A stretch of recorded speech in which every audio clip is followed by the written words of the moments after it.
jaajëfal leen ci ànd bi ngeen di ànd ak ñun mbokku internet yu 5M TV Sénégal jaa ngeen jëf ci teewlu bi.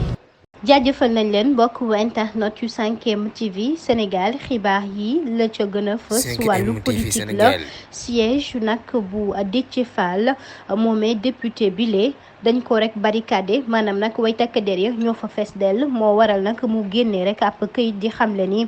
foofee nag ca buntu daluwaay ba nga xam ni moom moo nekk nag ca Ndakaaru di seen siège boobee te ci suba ba ñu yeewoo rek dañoo gis ni way takk der yi nag moom dañ fa fees dell la ko waral ñoom xamaguñ ko ginnaaw googee sax nag ma ngay xamle ni ma ngay wéyal nag tournéem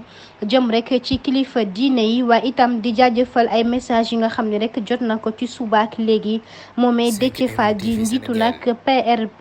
nekk itam candidat ci élection présidentielle bu 2024 bi.